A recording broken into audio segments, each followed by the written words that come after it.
Get ready to find your recipe for a successful real estate lifestyle from America's top expert here at Greenlight REI with your host, Lance Edwards.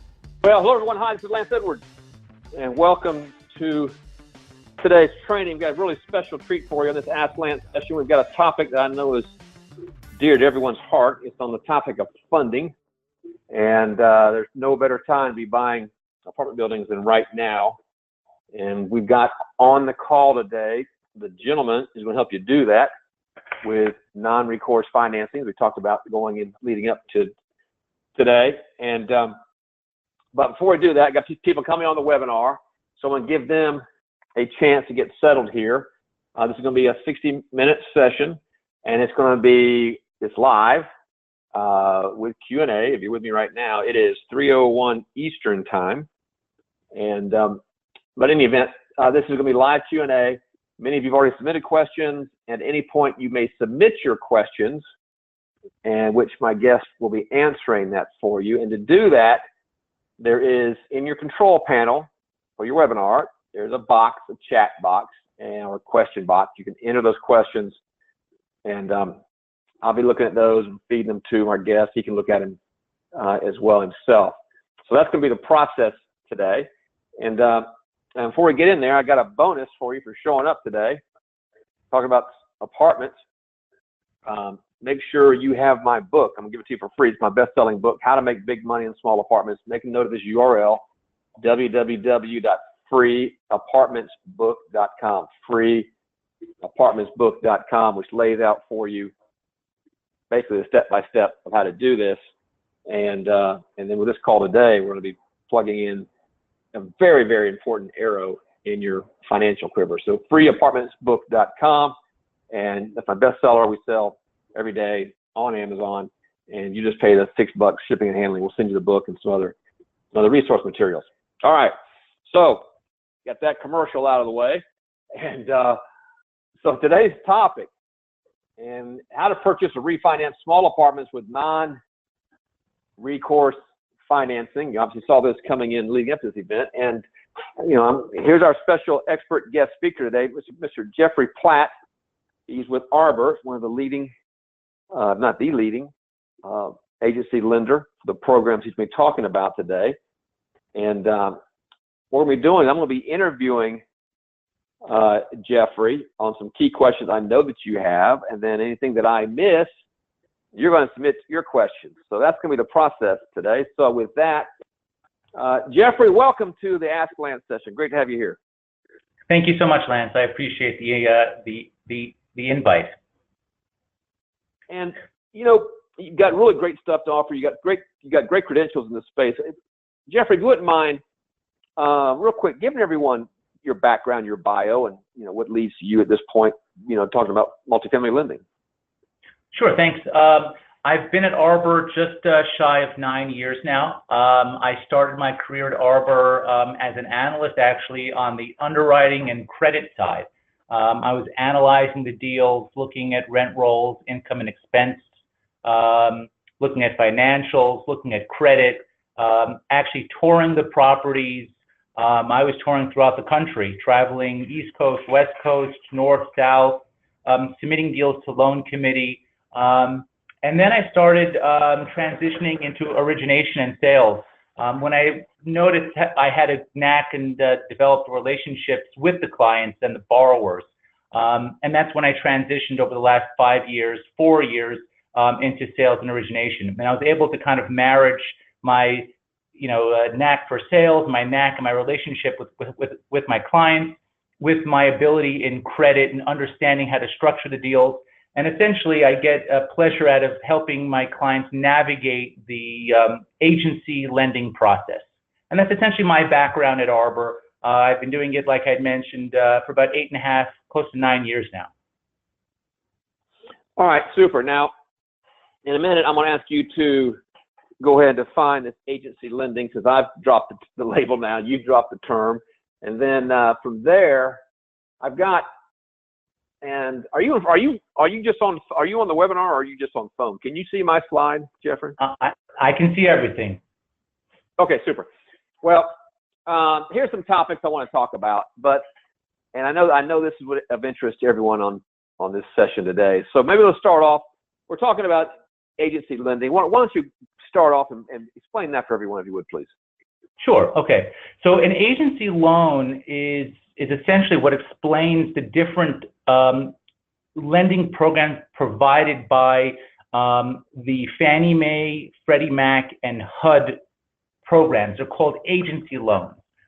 Arbor is a direct lender for all those agencies. So we provide Fannie Mae loans, Freddie Mac loans, and HUD/FHA loans. Most popular are the Fannie Mae and Freddie Mac loans.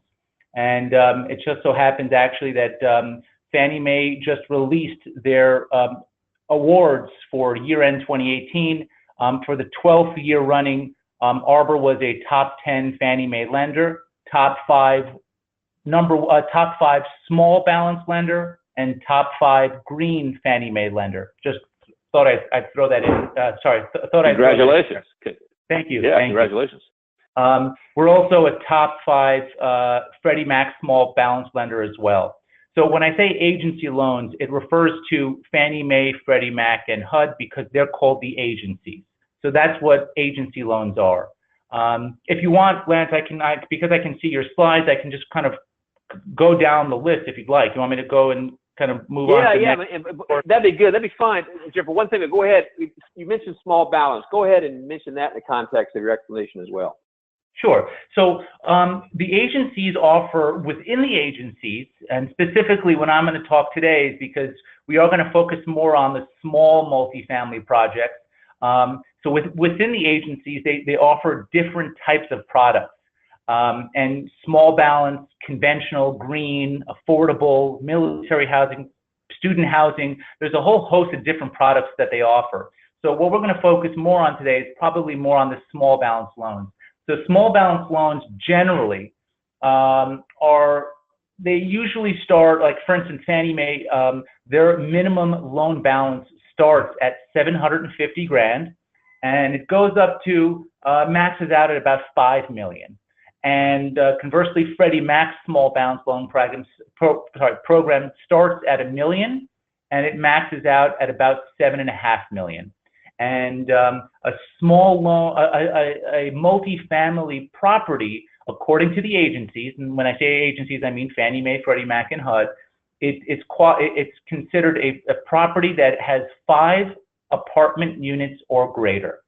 So a lot of people like to think that, they have a triplex and that's a multifamily. Now, granted, that's considered multifamily in a lot of people's eyes, but according to the agencies, it must be 5 units or greater. Got it. Okay. Well, let's go ahead and move on. The big thing about, recourse versus non-recourse, and maybe you can get some of the terms. So go ahead and for people who may not be familiar with those terms, start off some basics and kind of build up from there if you wouldn't mind, Jeffrey. Sure, absolutely. So recourse is, very simply put, is when you're signing a loan that is recourse. If that loan goes bad, the bank or lender can go after your personal assets, meaning that you are personally liable for that loan. If for whatever reason the loan goes bad, the lender can go after you personally. On the other hand, a non-recourse loan means that you are not personally liable, meaning your personal assets are not liable if the loan goes bad.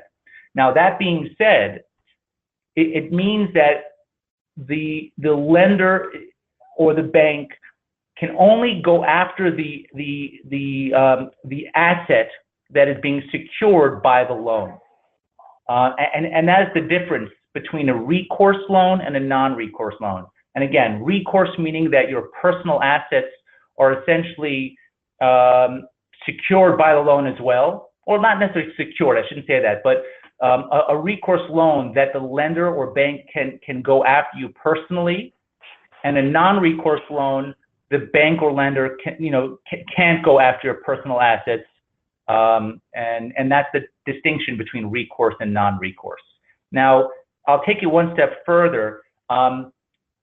all of Fannie Mae, Freddie Mac, and HUD loans, all agency loans, are non-recourse. Now, I think we had talked on our last podcast that we had a few months ago, Lance, is that there's a term called bad boy carve-outs. So all agency loans are non-recourse, but they have what's called bad boy carve-outs. So you may ask, well, what's a bad boy carve-out? So all the loans are non-recourse, meaning they can't come after you personally in the event that the property goes, that the property isn't performing and that you can't pay your loan, and they have to go and take back the property. However, if after their investigation, or they go through a default and they find out that you were misrepresenting, or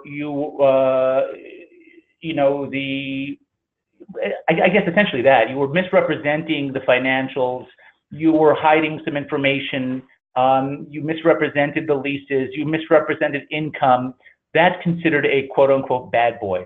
That's what can convert the loan essentially to recourse. So all of the loans are non-recourse with bad boy carve-outs, meaning it will carve out, they can come after your personal assets for bad boy acts. Let me interrupt there. Go ahead. Okay, I think you're going to. In your experience, how many times has this happened with your clients?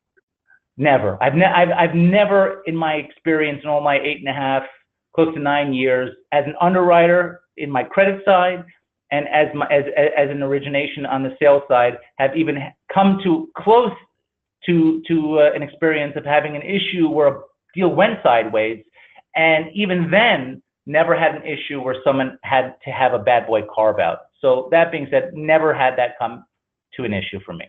Because first of all, that's why you work with you, to help you can make sure, of course, it's the name of the game is you got to be honest in your application, but you're there to make sure everything's laid out for the underwriting process.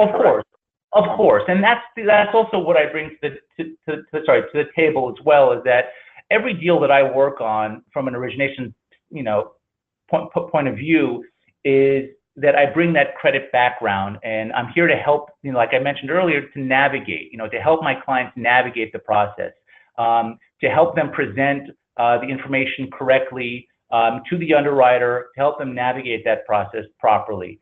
That being said, it's never in any lender's intention to take back a property. I mean, that's not what Arbor's business is. That's not any lender. We're not in the business of owning and operating properties. So usually the first course of action is always to work things out. So for instance, if let's say you have a bad 6 months or bad 2-3 months where maybe you have a couple of vacancies and operations are dipping a little bit, and maybe you miss a couple of payments. By the way, I just wanted to preface by saying I've never had this happen with a client. I'm just speaking from experience of talking to people in my legal department. It's always in Arbor, and this is from my experience talking to people in my legal department, to work things out with our borrowers. It's never our intention to take those actions on recourse, non-recourse, bad boy carve out. So we always want to work out our issues. But then again, never had this issue. And I never had issues where clients couldn't make their payments, because we do our underwriting, and we do our credit, and I help make sure that the loans that we underwrite are underwritten correctly. All right, so that's good. So that's a great explanation on the recourse versus non-recourse. Now let's get some basics. So what type of loans are these? What's the LTV? What's the balloon terms? The amortization? Some of those fundamentals, Jeffrey. Got it. All right. So basic across the board. The typical small loans generally fall into the Fannie Mae and Freddie Mac world. Amortization across the board is 30 years, typically. Unless you request to do a shorter amortization, generally it's 30 years across the board. Now, in terms of loan term, how long you want your loan to be, we can do as short as 5 years. And we can do as long as 30 years. I have clients who have estate planning purposes. They want 30-year fixed loans. And then I have clients who want 5-year deals where they want to do some renovations, or they want, light renovations, or they want to raise rents, or they want to reposition the asset, and they're looking to refi and maybe cash out in 5 years. So we have everything from 5 years, 5, 7, 10, 15, 20, 25, and up to 30-year fixed loan terms. Wow. So that means for everyone listening, that means you could, traditionally, you buy an apartment building, you got a 30-year mortgage that's got, let's say, a 5-year balloon. So maybe you get 7. So that means within that time period, you got to either sell or refinance that building. Well, what Jeffrey's saying is that with some of these programs, you can stretch it out to where you don't want to mess with it again. That rate's fixed and just let it sit there. Correct, Jeffrey? Exactly. And the beauty is that there's, I don't know if I know it's not on your list here, but there's something called prepayment penalties, which I'm sure a lot of people are familiar with on the call. So the prepayment penalties, a lot of them, like for instance, on the 30-year fixed loan, you're not locked into the loan for 30 years. Generally speaking, on the Fannie Mae 30-year fixed loan, the prepayment penalty is usually about 15 years. So you're essentially married, for lack of a better term, you're married to the loan for about 15 years. So you have that rate for 30 years. You're essentially married to the loan for 15. So after 15 years, you can hold on to the loan, or you could refi if you wanted to. So there's a lot of flexibility in those terms, even though you have that rate locked for 30. So there's a lot of flexibility in all the terms. Fannie Mae is flexible. Freddie Mac has flexibility. There's a lot of flexibility in all the terms. With prepayment, with step down, there's a lot of flexibility. I'm sorry, I didn't mean to interrupt you. I was getting ready to say that is great flexibility, what Jeffrey's explaining right now for everyone listening. And all right, so we got 30-year AM, 5 years, a 30-year balloon, fixed rates. What's the down payment requirement? What kind of loan to values are we talking about? So Fannie Mae and Freddie Mac are different in that respect. Fannie Mae works on a general national level, and then they have different markets which they call pre-review. So a general national market on an acquisition, generally speaking, we can lend up to 80% loan to value on an acquisition, unless the deal is located in a pre-review market. If that deal is located in a pre-review market, it's possible that the max loan to value would be 65%. But those are very isolated markets. So generally speaking, I can do 80% loan to value, meaning 20% down on acquisitions. Freddie Mac, on the other hand, they break down the country into 4 different segments where they call them top markets, national markets, small markets, and very small markets. And that breaks it down by 80% loan to value in top and standard markets. And then they break it down to like 75%, I think, in small markets, and then I think 70% in very small markets. And the reason, why I would consider one program over the other is, the different benefits, and we can get into that a little bit later in terms of the pricing and the different programmatic benefits of Fannie Mae versus Freddie Mac. Jeffrey, that's a very interesting point. So the Freddie Mac, give those 4 markets again. What were the labels you put on those? There's a top market. So those kind of top markets would be like New York, LA, Miami, Dallas. I'm trying to think what else. Those are the ones that come to mind. Those are considered top markets. National markets would be basically everything else: Philly, Chicago, Houston, all the other major markets. Small markets would generally be those secondary markets, and the very small markets would be your tertiary, really rural markets. So if you had an apartment building in a town that's got 10,000 people, would that qualify under this very small market criteria? To be honest, it's tough to say. I imagine it would probably be between small and very small. Got it. Okay. All right. Fair enough.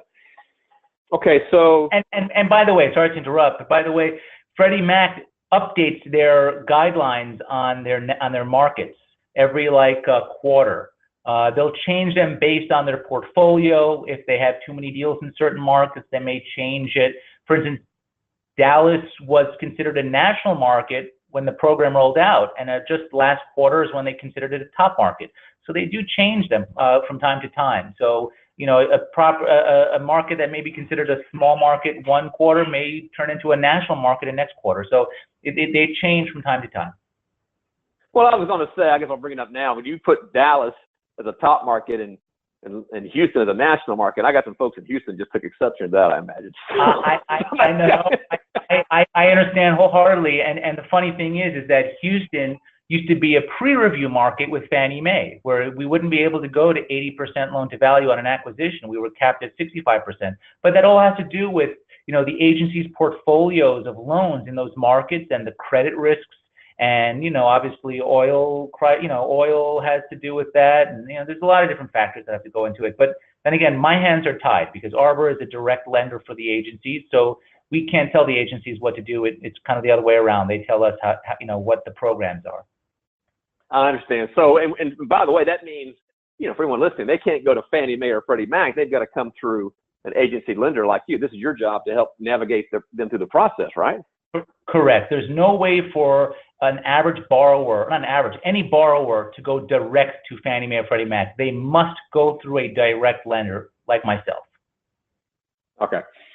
All right. So now we talked about LTV, we talked about the balloon, the amortization. That's on the loan side of it.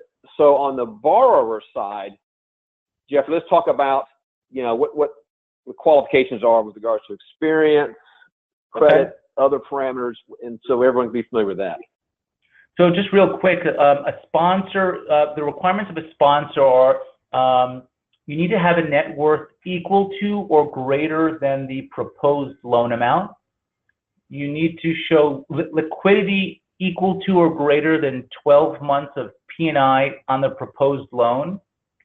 You need to have a credit score. Here's where the difference is between Fannie and Freddie for a small loan. For Fannie Mae's program, you need to show credit score of 680 or greater. With Freddie, you need to show credit score of 650 or greater. And you need to show 2 years or greater of experience owning or operating, like managing a multifamily property, meaning 5 units or greater. And to be considered, and if you want to manage it, this property that you want to finance yourself, meaning self-manage it, you need to be local. And local they consider to be living within 100 miles of the property, meaning your primary residence. If you're non-local, then you need to have a third-party management company. That's essentially, in a nutshell, the requirements of the sponsorship to qualify for an agency loan. All right, so let's break that down because some of them just took a deep breath in. Sure. First of all, let's start with a simple one.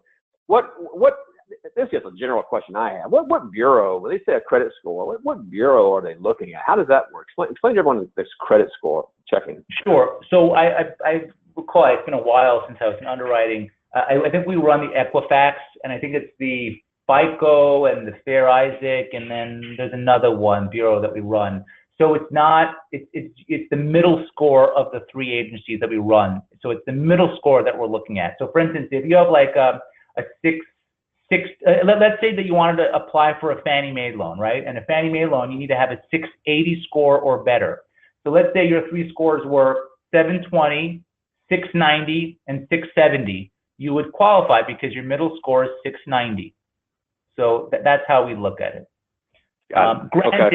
Granted, I mean, generally speaking, I like my sponsors to have credit scores quite a bit higher than the minimum. You know, if you're applying for a Fannie Mae loan, I'd like you to have in the 700s. Sure.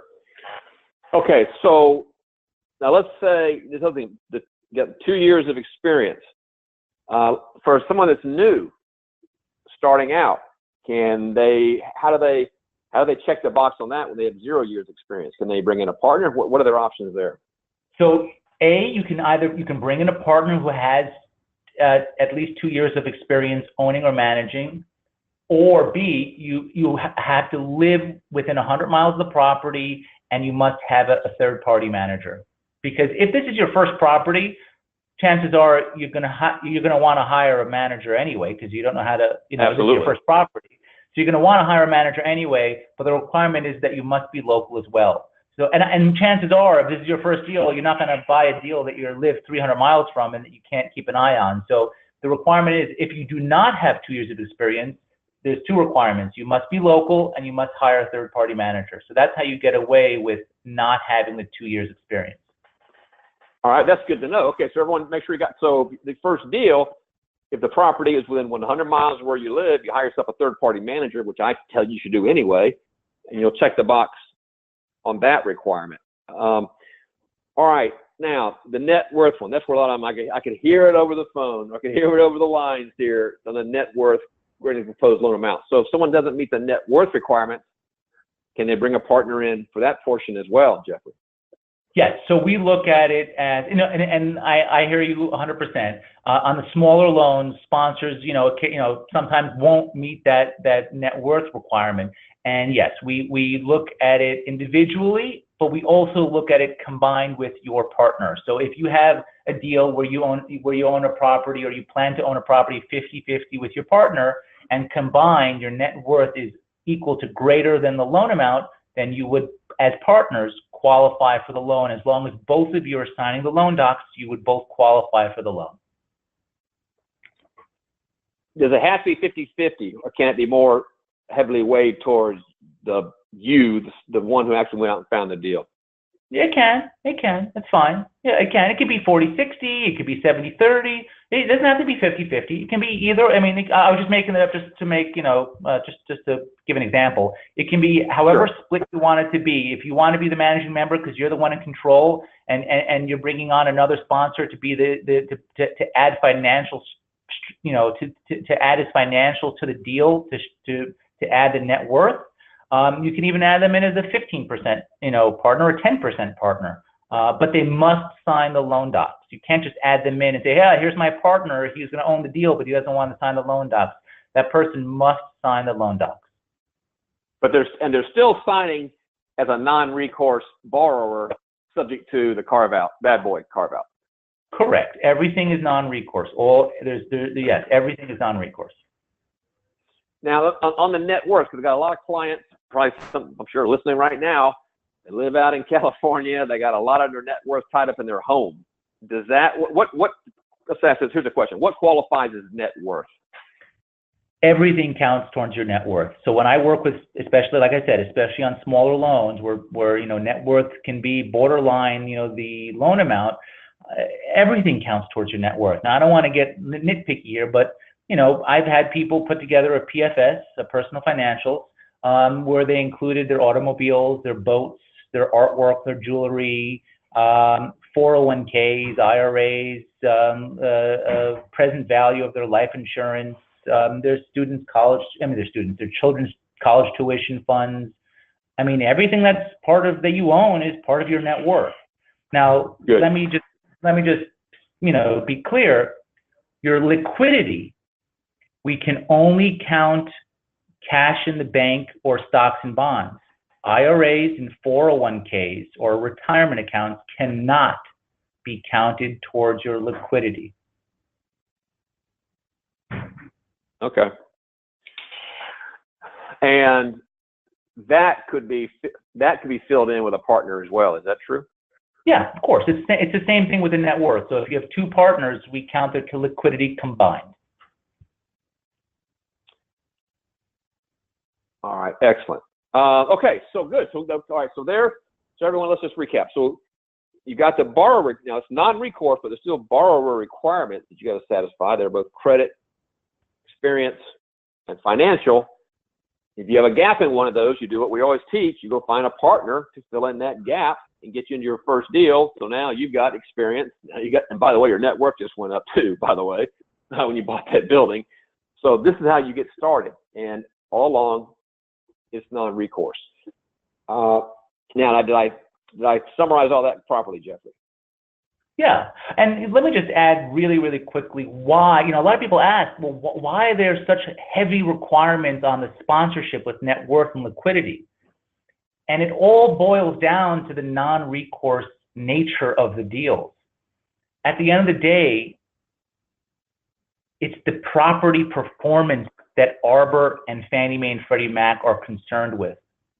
So we want to make sure the sponsors have the financial wherewithal to, make those payments on the loan. So if we are very strict on the financial wherewithal of the sponsor, that they have the net worth, they have the liquidity in the bank, then we're more secure and more confident that that sponsor has that money to make those payments post-closing, after we close. That's why we're so strict on credit score, liquidity, and net worth. It all ties back to that non-recourse nature, because we want to make sure that the property performs and the mortgage performs. That's why we're very strict on net worth, liquidity, and credit score. Got it. Yeah. So that's and I think we kind of hit all the high points.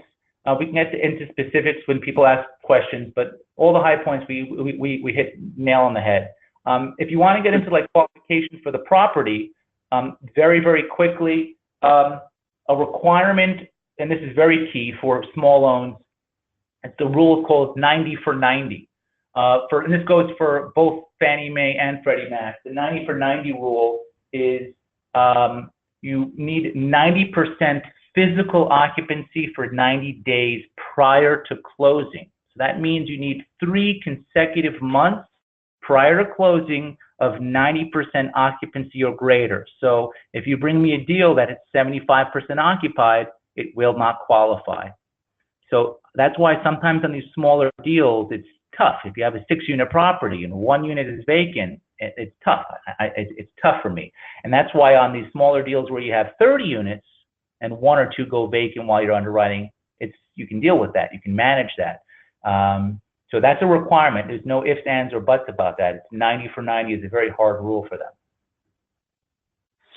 So let's talk about that. So let's say you've got someone that's got some moderate rehab. It's not 90%. So what would you recommend as a strategy there? Can you help them there, or at least guide them how they can get to you to get one of these loans? Here's the thing.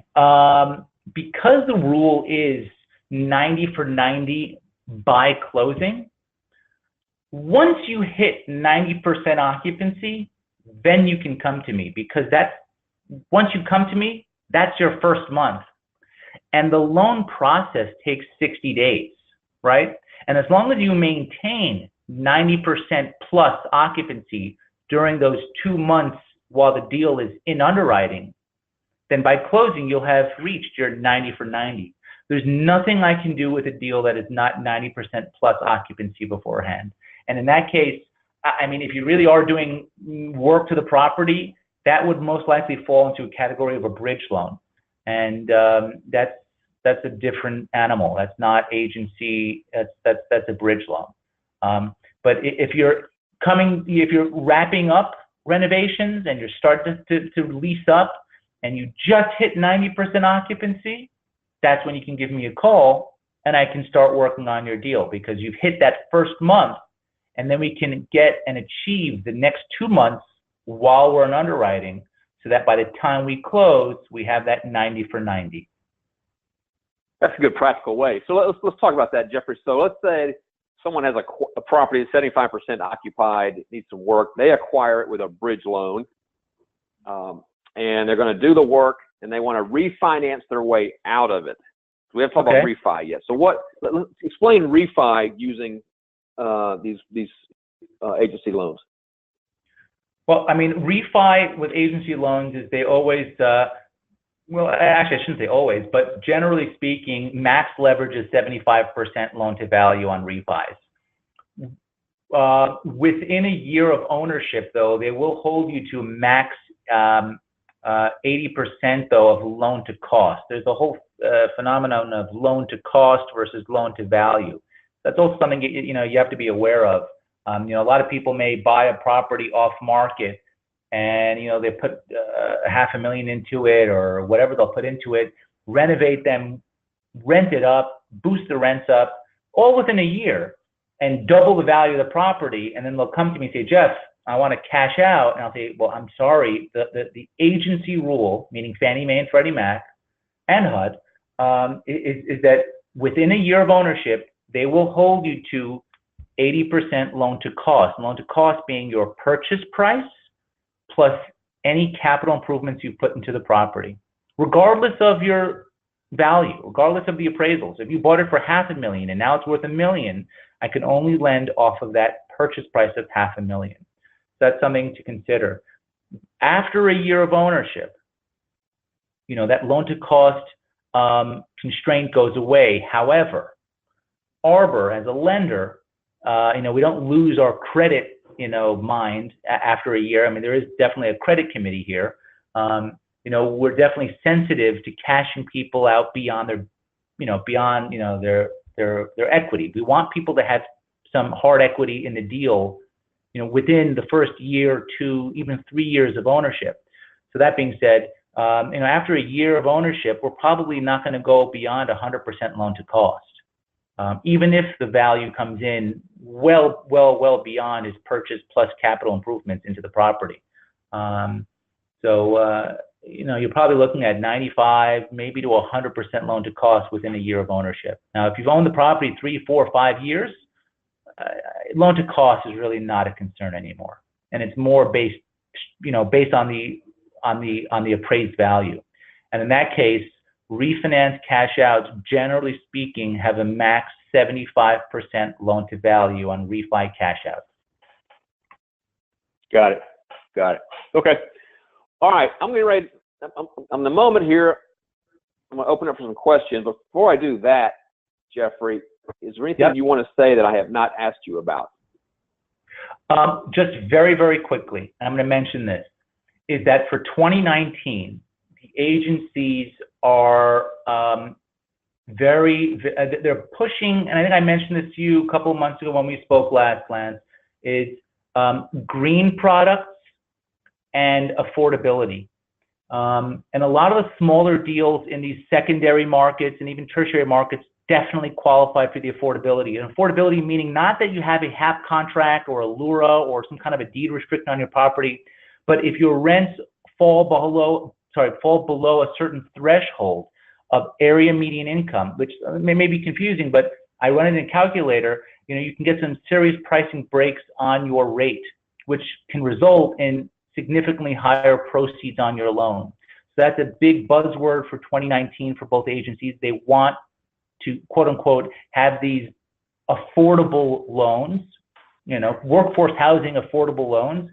And on the other hand, they also want these green deals where, if you refi into a green deal, granted there is some work that you have to do, but you will benefit from potentially extra couple of years of interest only. You will benefit from lower rates, and you will potentially benefit from higher proceeds. And the work required to do, to invest into the property post-closing includes replacing toilets, replacing sink aerators, faucets, shower head aerators, lighting, LED lighting. And ultimately, at the end of the day, not only are you benefiting on your loan, but your income and expenses, your expenses will fall because you're reducing your water usage and you're reducing your electricity usage. So it's a win-win for everybody. So 2019 buzzwords, name of the, is affordability and green. That's my last words. And I'll open it up to questions, I guess. Okay, super. All right, so here's the way it's going to work, everyone. And by the way, you can tell we got, here's the man with the knowledge. So let's take advantage of it, the opportunity. Clarification on something or something you'd like to have asked that wasn't asked. Go to the chat box, your question box, and send me a question. And I'm going to feed them here to Jeffrey. I think Jeffrey, you should be able to see him as well. Sure. Yeah, right there. But what I'll do is I'll look through here and pick out some and just feed them to you. Sometimes, if there's the same type, similar question, then I'll just kind of consolidate it. Fair enough?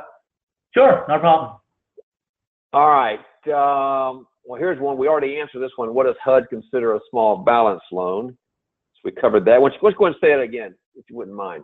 Small balance loan, Jeffrey. Well, here's the thing, and I'll be honest. HUD doesn't really have a threshold for a small balance. There's no a threshold of what's small and what's large. The reason why I don't do, and people don't do a lot of small loans through HUD, is because it's financially, it's a heavy lift. It's not cost effective to do HUD. It's expensive, and it takes a lot of time to close a HUD deal. Just to put it into perspective, a HUD deal can take, I don't know, about 4, maybe 5 months to close. A Fannie Mae and Freddie Mac loan takes 2 months. So, granted, the terms are slightly better, sometimes can be considerably better, but, if the timing and the financial costs of doing a HUD loan generally don't outweigh those better terms on a HUD loan. So would someone buy using an agency loan and then down the road refinance on a HUD loan? Potentially, but not really. To be honest, I have yet in the last year, I've yet to have a client do a small HUD loan. They just don't make sense financially. They're not financially feasible. I've done larger HUD loans.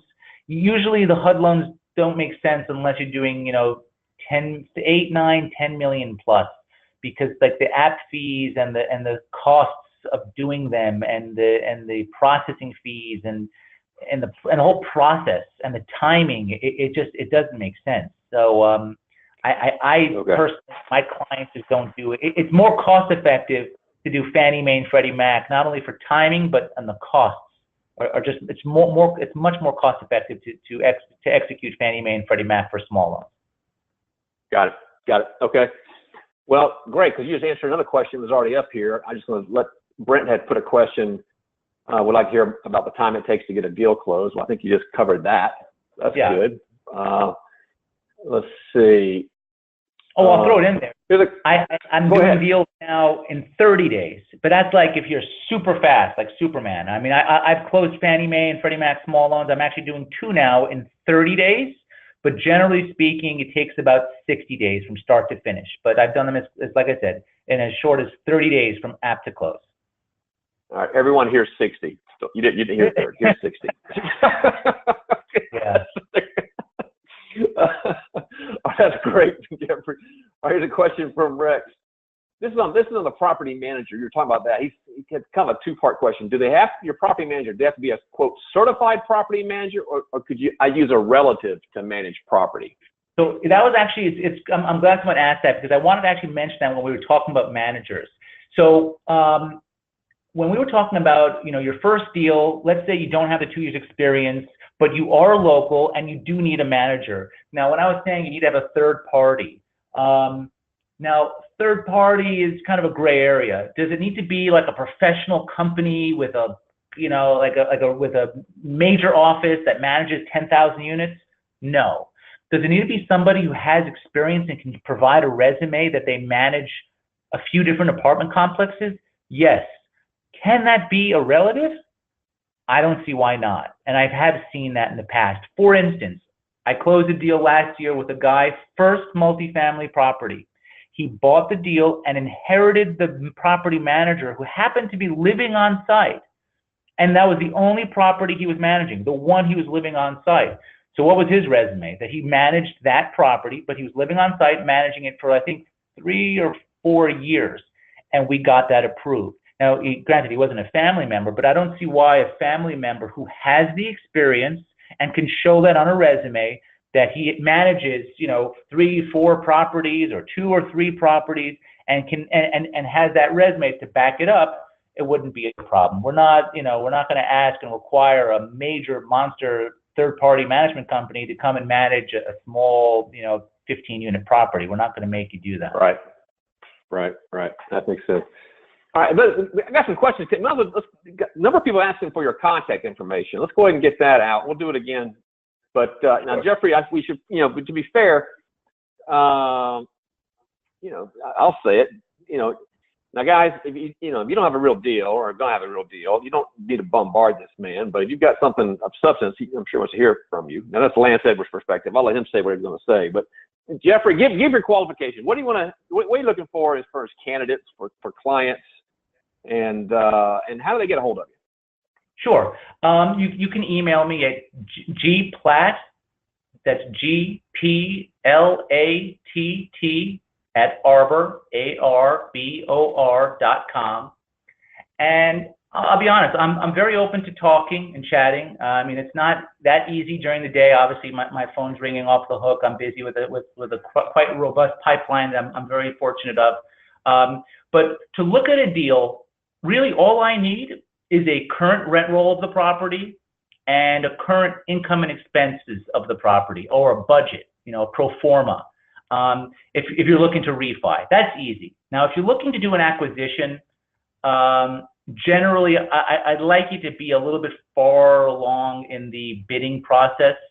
If you're just kind of shopping, it's exhausting some of my resources. My team, obviously they're working, they have a lot on their plate. So just to shop a deal and to have me give you a quote, I wouldn't say it's a waste of my time. Nothing's a waste of my time. But just to shop around, I'd be happy to chat with you and kind of explain what options we have. But to give you a formal quote on just to shop is a bit of a heavy lift for me. But if you are far along, down the road and you've put in maybe an offer, or you're about to put in an offer and say, Jeff, what can I get on this? I'm about to put in an offer. I'd be more than happy to give you a quote. And all I would need is the current rent roll, maybe a budget or pro forma on that deal, and what your potential offering price is or purchase price is. And give them that contact information one more time. Jeffrey. My contact is G as in Jeffrey.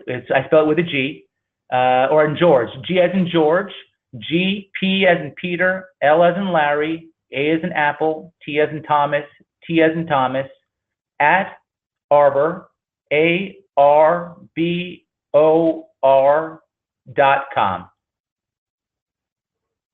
All right, so we got some more questions coming in here, and here's one that came in. This is from Clifford. Is your loan program for multifamily only or commercial as well? We didn't talk about that, Jeffrey. Yeah, that's true. That's a good question. So Fannie Mae, Freddie Mac, and HUD, the agencies, are strictly multifamily. However, Arbor does have a CMBS platform and a bridge platform, which does finance commercial assets which are non-multifamily. It's tough. It's not easy. Generally speaking, they're looking at larger non-multifamily deals because they're really not in our wheelhouse. I would say, generally speaking, 5 million and greater is really what we would look to consider anything that's non-multifamily. Got it. Okay, so think multifamily, everyone. Yeah. Let's see. There's a lot of. Here's a question from Joseph. Can the seller take a second for the down payment? So Fannie Mae, Freddie Mac, HUD do not allow second mortgages. All right. Unless it's a Fannie Mae, Freddie Mac loan. So there's Fannie Mae does have a supplemental program, but that's for a different discussion. So I guess the short answer is no. There are no second mortgages allowed on agency loans. All right. Here's a question from Mark. I own a 4-unit, a 2-unit, and 2 single families. Would that qualify for the 5+? I think the answer to that is no, correct? Well, it all depends. I guess the short answer is no. However, it depends on whether they're all in the same block. There's a program called it's called a scattered site. If, let's say, the quad and the duplex and the single family home are all like adjacent to each other, literally adjacent to each other, and he operates them as one on one rent roll and one income and expenses, generally I may be able to get Fannie Mae to give me a waiver and put it under one loan. It's unlikely because there's a single family in there. But if you did a quad and a duplex and they were literally adjacent lots, I have done it before where I was able to get that approved as a scattered site deal. But it doesn't sound, it sounds like they're all in different locations. But you can call me or email me and I'll be happy to walk you through that. Oh, that's great. I didn't realize that's great. That's a good workaround. That's cool. Yeah. Let's see. Well, I got a number of these. I'm asking to repeat this. What are the liquidity requirements again? Go over that again. This is a question from a number of people, Jeffrey. Sure. Yeah. Liquidity requirements are that generally we're looking for post-closing. So if this is an acquisition, it's post-closing after the down payment. And if it's a refi, it doesn't really matter because it's cash out. So we're looking at it prior to cash out, not after the cash out. We're looking for 12 months or greater of principal and interest payments on the proposed loan. So, I'm going to get my calculator out. What is that? So, for instance, if we have $1 million loan, right, and just say, argument's sake, we have a 5% rate, and 12 months is $64,418. So I'd round it up and say, on $1 million loan, I'm looking for 65 grand in liquidity, and that's in the form of checking, savings, stocks, or bonds, or mutual funds. Anything that's liquid, not 401k or IRA or retirement accounts. Well, related to that, while you're on it, there's another question was, what about the cash-in value of a whole life insurance policy? Would that be counted? And I've asked, and many years ago we did, and then Fannie Mae said no. So we can't count that. We cannot count that. All right. Okay, so I'm typing, I got another people. So there's Jeffrey's email. I should have taken this up front, Jeffrey. Sorry. No, that was my fault. I should have put it on these slides. All right, let's get back to some questions. So everyone, there's Jeffrey's contact information. Let's see. We talked about answered a lot of these. Okay, you mentioned liquidity. A lot of people, go ahead and say the net worth one more time. A number of people have asked them to repeat of that. Sure, yeah. So net worth has to be, and this is a requirement, equal to or greater than the loan amount. So if you're applying for $1 million loan amount, you need a net worth equal to or greater than $1 million. Not 900,000, not 950. It has to be $1 million or greater. Here's a question. Thank you. Here's a question from Lim. He's asking, which loans are considered the sweet spot for agency loans? You've given us a range. Is there a sweet spot, Jeffrey? No, not really. I'll be honest. Not really. I'll be very honest with you. I'm doing a loan at 7.4 million now for small balance, because the max is 7.5, and I'm honestly doing a deal right now for 900,000. I mean, there is no sweet spot. Every loan caters customized for each client of mine, and they're all sweet spots for me. All right. Here's a question. I got a couple of these now. Can a self-directed IRA be used for the down payment?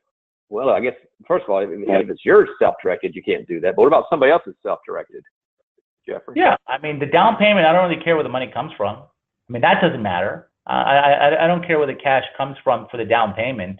That doesn't matter for me. I mean, I'm sorry? Go ahead. I'm sorry. Go ahead. No, I was just saying, I've had in the past where people use these 401k investment situations as well. Yeah, I don't mind where the money comes for the down payment. It's just we can't use that fund as liquidity towards your liquidity. So if you want to use a self-directed IRA money towards your down payment, and you want to use a self-directed IRA as your investment LLC or the structure, that's fine for Fannie Mae and Freddie Mac. There's no problem with that. All right. I would just add, if it's your IRA and your property, just be careful you're not self-dealing.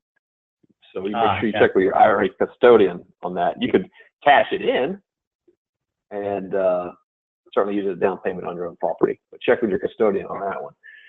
All right. Let's see here. So I had a question here. This is from Erica asking, you mentioned bridge loans. So what is a bridge loan? We probably ought to cover a little bit more of that. What is a bridge loan, Jeff? So very quickly, a bridge loan is a loan that literally bridges you from it's from a state that is not, I guess, in good operations into a state where you're in good operations that will qualify you for a perm loan. It bridges you from not qualified to qualified for PERM. That's essentially what it is. It bridges that gap. A bridge loan generally is anywhere from a year to max 3-year terms. They never longer than that. It's very, very short term. A year, generally a year to 2 years, 3 years max. And that's what a bridge loan is. My bridge loan program, unfortunately, just because of the way that they're built and structured, they start at 5 million plus. So they're really not structured well for small balance loans, unfortunately. And I know that they're trying to build out a small loan bridge program. Hopefully we'll have something in 2019 because I have a lot of requests for a small loan bridge, but I just unfortunately don't have a space for that right now. Okay. Here's another one on the liquidity from Robert. If we were at the age we could withdraw from our 401k without penalty, would that count towards liquidity? You must take it out of the 401k. I've been asked that as well. You know, that I'm over the age, I can take it out. It is technically liquid, but you can't. I cannot count that. If it's sitting in a 401k account, I cannot count that towards liquidity. All right. Charles has a question. Can you finance Canadian citizens with no U.S. credit scores? Good question. I have. Now, it's interesting. Fannie Mae does not technically allow us to finance any non-U.S. citizens. I guess you know what? That's funny. That's a good question because I didn't bring that up. The requirement for both Fannie Mae and Freddie Mac is U.S. citizens. Now, Freddie Mac allows non-U.S. citizens as long as they show double net worth and double liquidity. Fannie Mae does not technically allow any non-U.S. citizens. However, you can go in for waivers. There's waiver processes. So I closed a deal, I think 2 years ago, with a Canadian citizen. They owned 1 or 2 deals in the States, but she did have credit scores. I don't know how, but she had credit scores. There was a way that we were able to pull credit, and one of her partners was local, living in North Carolina. I think it would be difficult for me to ask Fannie Mae to give me a waiver for a Canadian citizen living in Canada for a property in the States with no partners, with nobody living in the States. It would be tough. I would potentially be able to do it with Freddie Mac as long as you'd have double the net worth and double the liquidity requirement. I may be able to get away with it with Freddie Mac. All right. You know, Jeffrey, I'm looking here. I'm seeing if I can give you one more question, and Sure. that has not been answered. And here's a question from Roy. Sure. Do balloon term loans have a grace period at the end of the term loan to refinance the balloon loan? So when you get to the balloon, what is that a hard deadline? Explain how that works. No, absolutely. All of our loans have a grace period. So there are 2 different prepay terms. There's a yield maintenance option and a step down prepay. Either option has, I think it's 90 days. I think you have 3 months at the end of your term where it's completely open to refi with no prepayment penalty. So all of our loans give you an option to refi with no prepayment, so that you have some time to go and look for either refi with Arbor or to pay off the loan or to refi with another lender. All of our loans give you, I think, 3 months to refi. All right, let me get your email. So everyone, there's the man right there, Jeffrey Platt, gplatt@arbor.com, and he gave you the credentials about what he's looking for. Tell them again what you're looking for. They're going to reach out to you again. Go ahead and repeat that, Jeffrey. Looking for a current rent roll and a current income and expenses or a budget pro forma. Or if you want to just chat and I have some time, I'd be more than happy to kind of chat with you about your specific deal on a refi to see what works, or if you're looking at an acquisition. But if you want me to size up a deal, all I really need is a current rent roll and either a T12 if you have it, which is a trailing 12 of income and expenses, or just a current budget pro forma of income and expenses. All right, so gplatt@arbor.com, and this obviously you can tell is the man you want to get involved with when it comes to funding your small apartment deal. He's got it's small. He's in some larger amounts. He's got both the operational background, the underwriting background, the lending background, so he knows what he speaks of. And Jeffrey, I was amazed at some of those ways as workarounds you've done with special situations. You're in the trenches fighting for your clients, it sounds like. So great job, man. Great job. Every day I'm working on waivers with Fannie Mae. And just to recap, the background I have in underwriting has given me the tools to go and work with Fannie Mae and Freddie Mac on waivers, exceptions, and being able to help, like I said, to help my clients navigate the agency financing process. And that's what I'm here for. Well, it's a great product. I knew you guys would want to hear about it, and very fortunate we found, the man who really understands it. He's there to navigate it for you. So your job now is go out and get some deal flow. And when you get some deal flow, and then here's the guy to turn to for your financing needs. And so take advantage of that resource. Make this man part of your Rolodex. If you don't have my book, go get the book. It's free. freeapartmentsbook.com. $6 shipping and handling. I'll send it to you. So it'll tell you how to create your deal flow. Because now I just figured out the finance side for you. Go create your deal flow. Hey, Jeffrey, I want to thank you so much. This was really, really, as always, very, very informative. You lay it all out there. You go, the good, the bad, the ugly. It was all good from what I heard. And just thank you so much. Great job. Thank you so much for having me, Lance. I appreciate it. Look forward to doing this again soon. That'd be great. All right, everyone. Thank you for joining us. You got what you need, and go out and create your deal flow. We got everything else figured out for you. Take care, everyone. Bye.